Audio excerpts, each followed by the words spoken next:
In this video tutorial, tuturuan kita paano mag-build nitong landing page na to in just 5 minutes or less nang hindi mo kailangan bumili ng mamahaling software at kahit na hindi ka techie.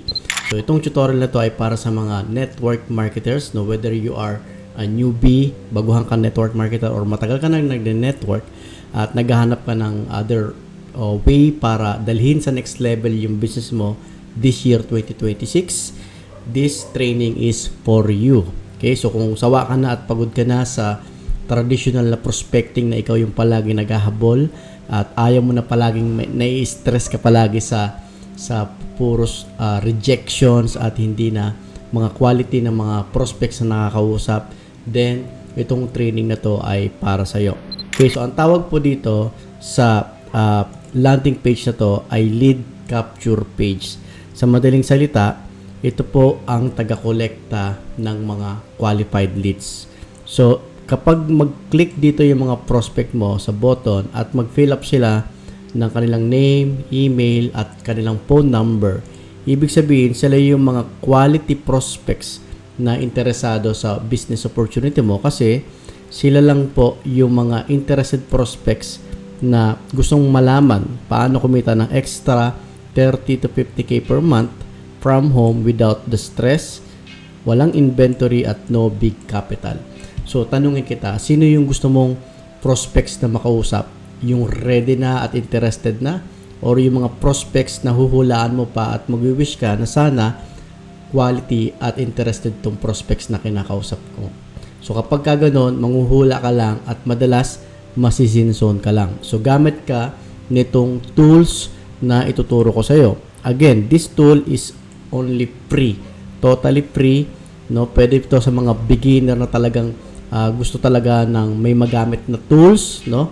So, napakaganda po nito. Kahit libre lang po siya. Napaka attention grabbing and attractive.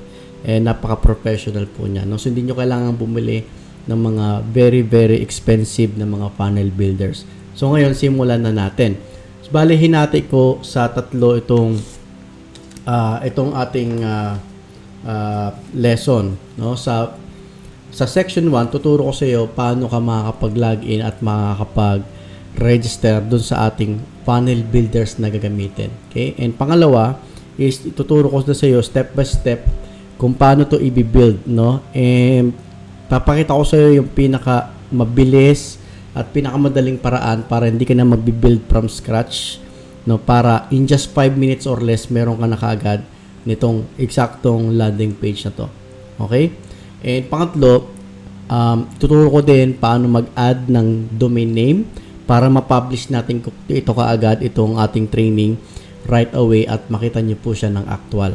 So, I hope excited ka na. So, ngayon, bago tayo makapagsimula, meron akong hinanda dito ng mga kailangan. So, ito yung mga kailangan natin, yung logo. Okay?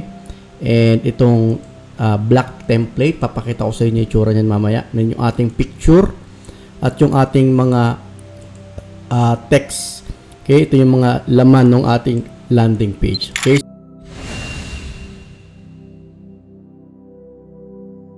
Okay, so ngayon, punta tayo step by step. Pakita ko sa iyo paano yan. Okay? So, dito sa Google, ita-type mo lang dito sa browser webcake.io. Okay, type nyo lang po dyan www.webcake.io. So basically, ito po yung ating funnel builder na gagamitin. Okay? So kapag ka-type nyo po yung webcake.io, minsan may lalabas po yan dyan na ibang language like Vietnamese. Ang gagawin nyo lang po, translate nyo po siya and click nyo po itong plug na to and hanapin nyo po yung English. Ito po. Okay? Click nyo lang po yan para ma-translate siya sa English. Then, ang next step ay mag-sign up ka lang gamit yung iyong Gmail account. Okay? Or, minsan automatically, lalabas na po yan dyan kapag naka-login po yung inyong Gmail account. So, sa akin, katulad sa akin, naka-login po ako sa aking browser. So, click ko lang po itong sign in. Okay? Then, click ko lang po yung continue. Automatically, mapupunta na po ako doon sa makakalagin na ako doon sa aking webcake. Okay? So, dapat ganito po yung magiging itsura ng webcake mo. So, blanco pa siya, wala pa siyang laman. Okay? So, itong mga to, i-ignore nyo lang po yung mga nakasulat dyan kasi hindi nyo po kailangang masterin talaga lahat ng mga pasikot-sikot dyan. Okay?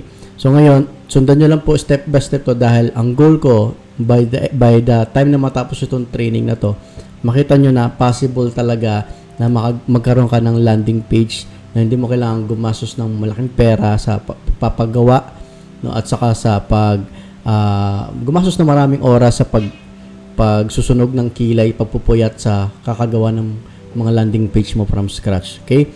So ngayon, ang next step na gagawin na natin ay i-import yung ating template. Okay? So ito po yung ating template. Nakalagay dyan, black template.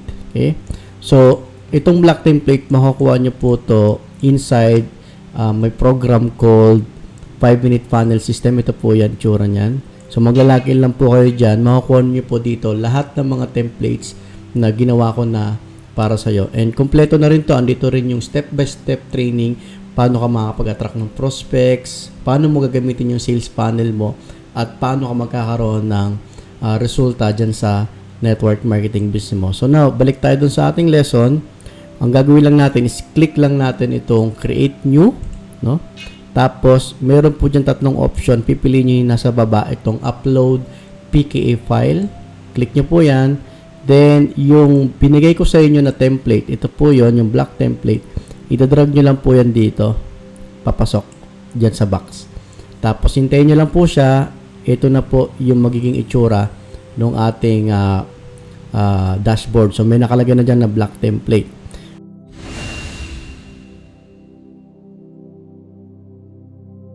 Ngayon, magsisimula na tayo na i-edit or i-customize yung ating template. Paano yon? Ito po yung next step. Click nyo lang po itong kulay orange na cloud na to. No? Tapos, pag-click nyo po dyan, mapupunta tayo sa another tab kung saan ito na po yung ating editor. Okay, so basically, close ko lang po to. Ito na po yung ating eksaktong landing page ngayon. So basically, wala pang 5 minutes pero ka na kaagad landing page design, 'di ba? So ang gagawin mo na lang ngayon ay i-customize to at i-edit. Okay? So ngayon, unahin natin itong logo, no? Napakasimple lang po at napakadali lang po mag-customize at mag-edit. So available na din yung step-by-step training, no? Paano niyo po i-customize at paano i-edit. Pero ngayon, i-demonstrate ko siya sa inyo para makita po ninyo na kaya nyo po siyang gawin. Okay? So, ang gawin nyo lang po, para mapalitan yung logo, click nyo lang po to. Tapos, change photo. Itong lumabas. Then, upload. Okay? Ang gagawin nyo lang po is i-upload nyo lang po yung logo. Ito, for example, ito yung ating logo. Click nyo lang natin yan. Tapos, click open. Then, add. Automatically, andito na po yung ating logo. Okay? Then, ang next step ay palitan natin itong headline. Okay? So, kanina may pinakita ko sa inyo, kaka-copy-paste ko na lang. Okay? Ito yung ating headline. Copy-paste natin. Copy. Then, balik po tayo dun sa ating ini-edit. I-highlight lang po natin yan. Click nyo lang po itong edit text. Then, i-paste lang po natin. Sa keyboard po, ano nyo lang po, Control V. Kung naka-MacBook po kayo, Command V.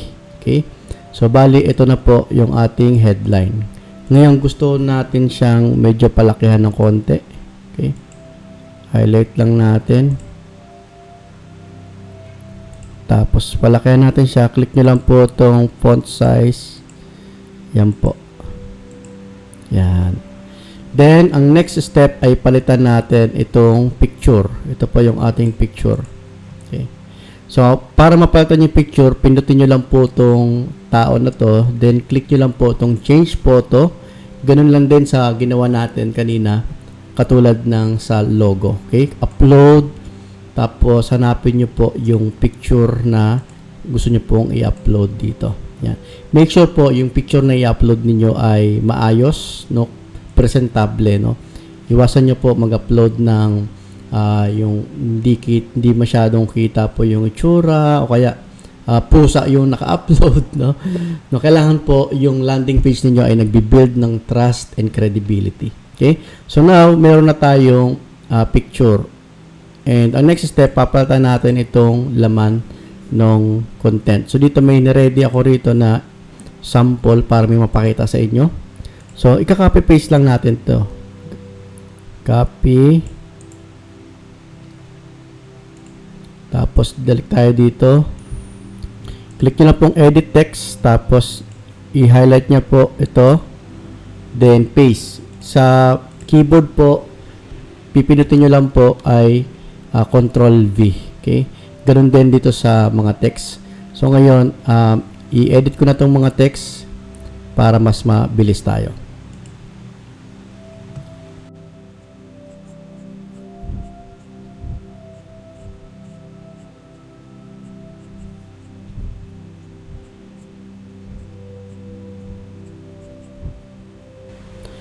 Alright, so tapos na yung ating text dito sa content na part na to. So, ang next step ay i-edit din natin itong button. Okay? Sa button, pwede natin siyang lagyan ng pangalan. For example, yung pangalan ng aking student ay si Risa. So, lagay natin dito, yes, Coach Risa. I want to attend business presentation. Yan. Okay. Then, dito po, sa baba, edit nyo rin po itong pangalan nyo dito. Okay. Lagyan nyo rito, pangalan nyo. For example, Risa. Ganyan po. Full name, mas maganda.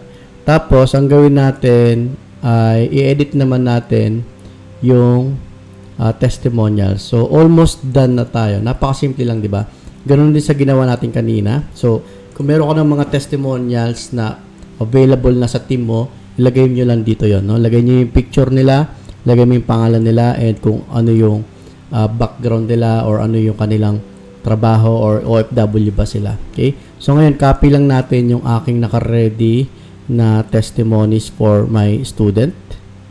So, copy ko lang to. Copy.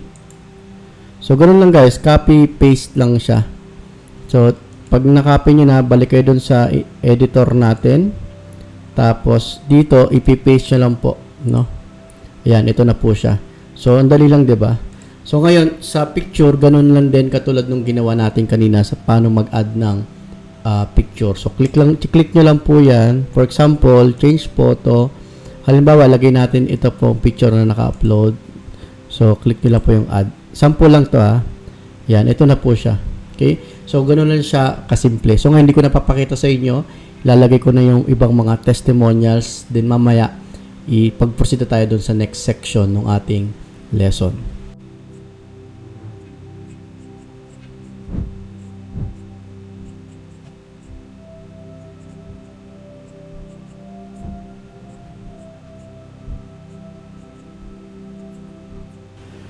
Alright, so tapos na yung ating landing page.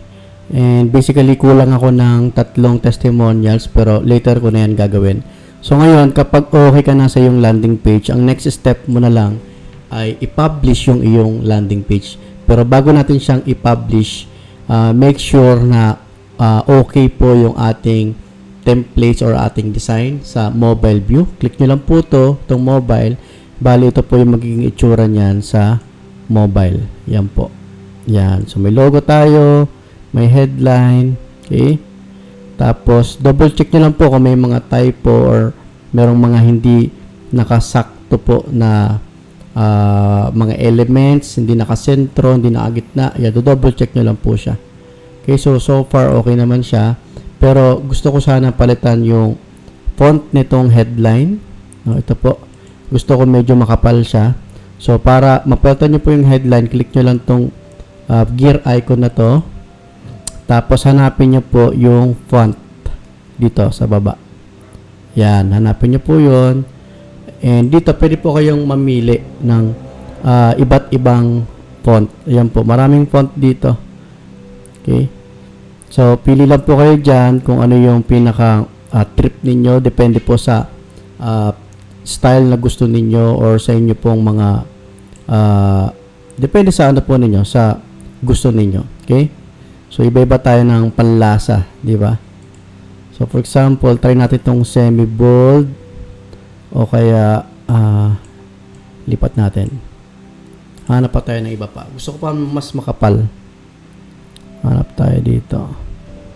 Ayan, ito mas gusto ko to. Mas makapal siya. Tapos, click lang natin itong X. Then ngayon, pwede nyo pong palitan yung ating font kasi nakain na po yung sa baba. So, as much as possible, 3 line lang yung ating headline. So, I think ito perfect na to para sa ating landing page. So, ngayon, ang next step ay ipapublish na natin to. So, tapos na po yung ating landing page. So, punta na tayo dun sa next section which is yung isa sa pinakamahalagang part, yung pag-a-add ng ating domain name. Okay?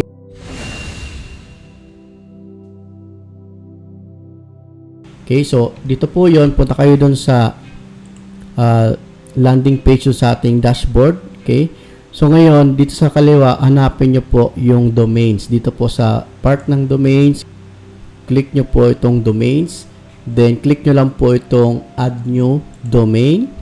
Then, dito, type nyo lang po yung domain name. Now, ito pong domain name, ito po ay kailangan po bilhin. No? Wala pong free domain. Pero wag kang mag-alala, merong mga murang domain lang which is 50 pesos or less than 100 pesos. Okay? So, sa akin, type ko yung aking binili na marvinalamo.com. Okay? So, basically, ito po yung, kunwari, google.com, youtube.com, facebook.com, yun po ay domain name. Okay? So, basically, yun po yung address or web address na pupuntahan ng mga prospect mo. Okay? So, ang tip na mabibigay ko sa iyo, make sure na yung domain mo ay madaling matandaan at meron ka agad instant credibility. Mas pangalan mo, mas okay. Okay? So, ngayon, saan ba nabibili yan? Okay? So, mamaya, bigyan kita ng tips para dyan. So, ngayon, pag nilagay nyo na po yung domain nyo, click nyo lang po yung add new. Okay? Pag click nyo po ng add new, may lilitaw po dyan na ganito po yung box. Kailangan nyo pong i-authenticate. Now, para ma-authenticate nyo po ito, meron po kayong isi-set up na itong mga code na to, lalagay nyo po yan sa pinagbilhan po ninyo ng domain. For example, sa Namecheap. Okay? So, ngayon, authenticate natin. Dapat ganito po yan, successful. Tapos, makikita nyo po dito, dapat authenticated na siya. Now, saan ba Coach Marvin pwedeng bumili ng domain name? Dito po. Pwede po kayo bumili sa namecheap.com. Okay? Type nyo lang po dyan yung domain name na type po ninyo. For example, marvinalamo.online kasi meron na yung .com, di ba? So, hindi na siya available. So, try natin itong .online para mapakita ko lang sa inyo as demo kung magkano po siya. So, ngayon, check natin. Naglo-load pa siya. Okay. More or less nasa ano to guys. Less than 100 pesos lang. Okay. 67 pesos I think. Yan o. $0.98 lang. So, napakamura lang niya, di ba? So, pwede kayong bumili ng domain dito sa Namecheap, then add nyo po sa inyong webcake. Now, balik na tayo dun sa ating training. Ngayon na nakapag-add na tayo ng domain, pwede na po nating i-publish yung ating ginawang lead capture page. So, paano po yon? Click nyo lang po itong publish. Tapos, ito po nakikita po ninyo na connect to your own domain. Now, click nyo po yan, itong box. Then, select domain. Tapos, dapat dilitaw po dito or automatically, madidetect niya na yung domain na in-add po ninyo sa inyong webcake. So, in this case, marvinalamo.com. Then, maglagay tayo ng extension. Halimbawa, black landing page. Yan. So, basically, ito na po yung actual na ating link nung ating ginawang landing page. So, click lang po natin itong publish. Click po natin yung publish. Then, click lang po, copy natin yung ating link. Then, click mo itong done. Ngayon, pwede na po natin i-view yung ating finished product or yung ating finished na project. Okay? So, click nyo lang po yung plus. Then, paste po ninyo sa browser. Pwede nyo na po itong i-type sa inyong cellphone marvinalamo.com/black landing page. Silalagay ko na lang dyan sa screen yung pinakang link para ma-check nyo po sa inyong mga cellphone. Okay? So, ito na po siya. In-enter ko na siya. Boom! We already have stunning and napaka gandang landing page. Okay? So, wala tayong binayaran ni piso sa software or panel builder. So, ganun lang siya kasimple. Ganun lang siya kadali. So, all you have to do is sundan nyo po yung ating step-by-step training, which is yung 5-minute funnel system. Kompleto po yan. No? Yung ibang mga techniques na lesson na dapat nyo pong malaman, andito po yan. No? Especially paano nyo po gagamitin yung mga funnels ninyo, andyan po siya. Okay? So, if you want to access this 5-minute funnel system, maglalagay na lang ako ng button or link dyan sa comment section or sa baba, no, somewhere in this video, para ma-access nyo po itong 5-minute funnel system. Basically, this is an online training course na may halong mga tools or mga landing pages na ready na para hindi ka na magbi-build from scratch. So, ang galing, di ba? Meron ka na kagad landing page. Meron nagpa-pop up na notification. Then, meron na rin po yung nag-animate. Ayan po, oh. Nag-animate po siya. Okay? So, meron na rin siyang timer, no?